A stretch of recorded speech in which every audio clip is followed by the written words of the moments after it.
नमस्कार दोस्तों, हमारे YouTube चैनल एग्जाम से सफलता तक 71 में आपका स्वागत है। मैं हूं अमर सिंह यादव।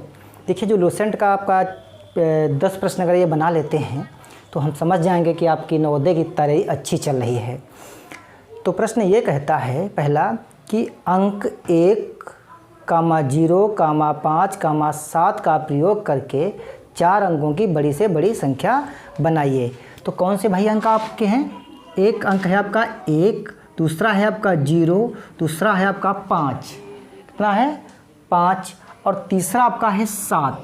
कहता है 4 अंकों की बड़ी से बड़ी संख्या बनानी है, लेकिन बाबू अंक यही होने चाहिए। तो इसमें क्या होता है, सबसे पहले बड़ा अंक लिखते हैं, फिर उससे छोटा लिखते हैं, फिर उससे छोटा कौन सा है 1 है, फिर उससे छोटा 0 है।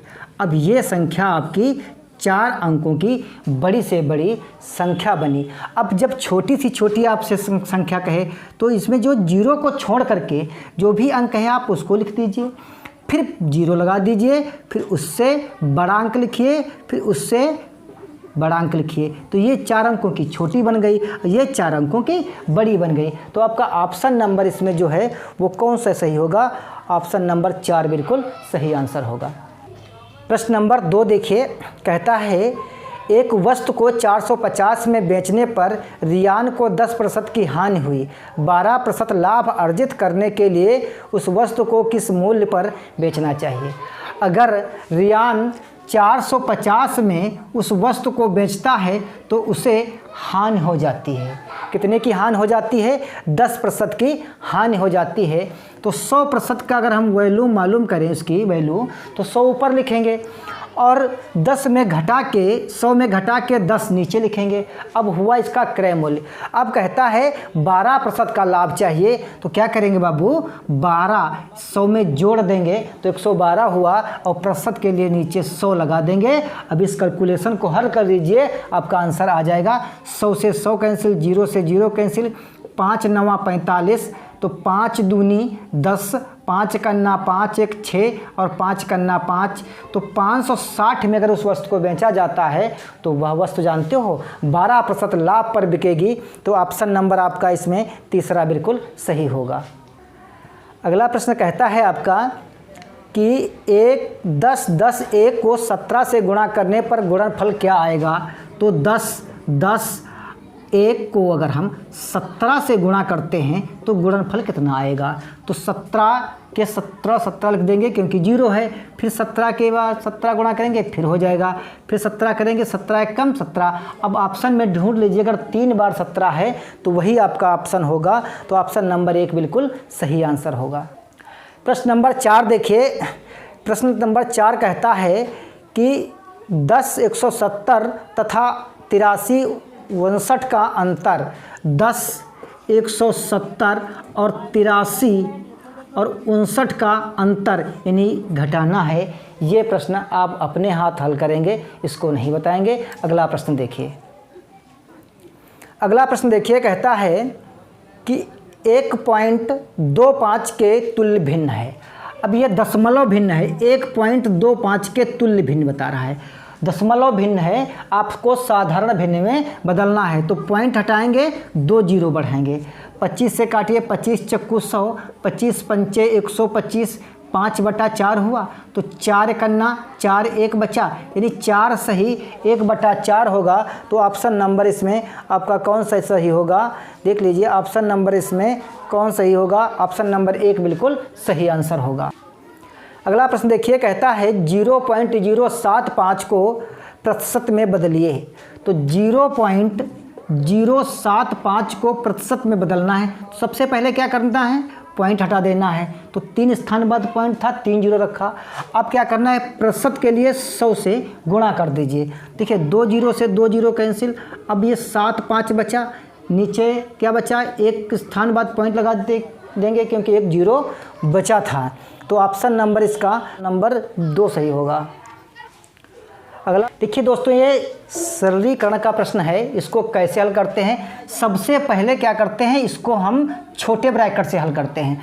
अब देखिए, -4/2 और गुणे 2, ये महिला ब्रैकेट और ये बड़ा ब्रैकेट, -14 और महिला ब्रैकेट 18 और 36 ये हो गए माइनस के।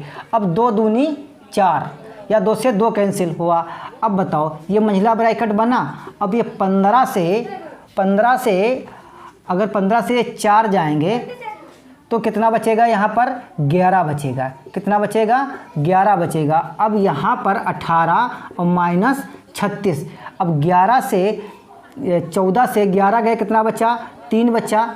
तो 18 और माइनस के ये 3 बचे। अब यहाँ पर 36 और माइनस, यहाँ पर 18 से 3 गए, कितना बचा? 15 बचा। तो 36, यहाँ पर कितना बचेगा? 1, यहाँ पर 2। इसका आंसर 21 आएगा। तो ऑप्शन नंबर आपका 2 बिल्कुल सही होगा। 12, 24, 30 का लासा। 12, 24 और 30 का एलसीएम।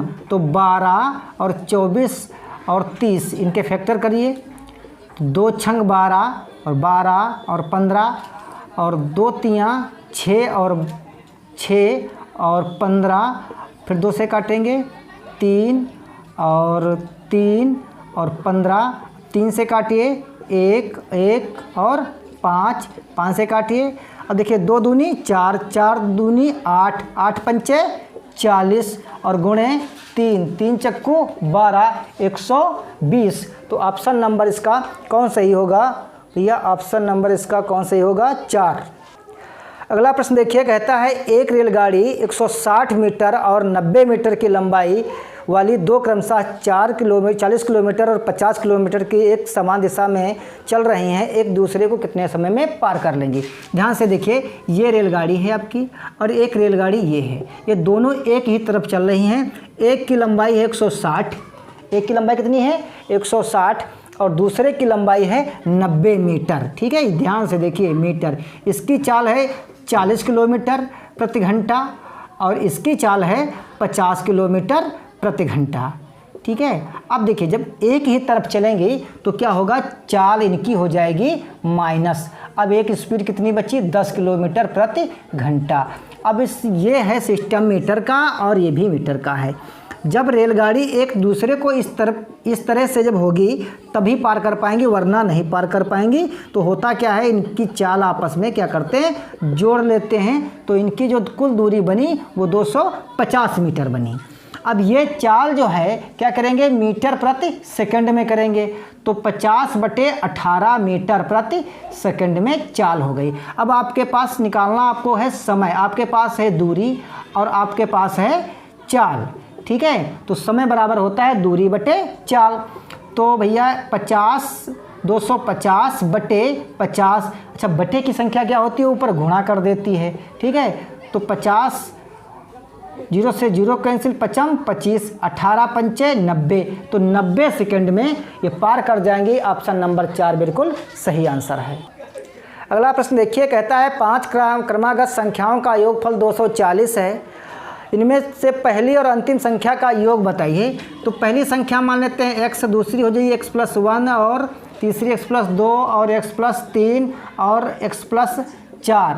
ये 5 संख्याओं का योगफल जो है वो 240 है। तो बाबू 5x ये हो गए और इनका योग हो गया 10, तो 240 ये।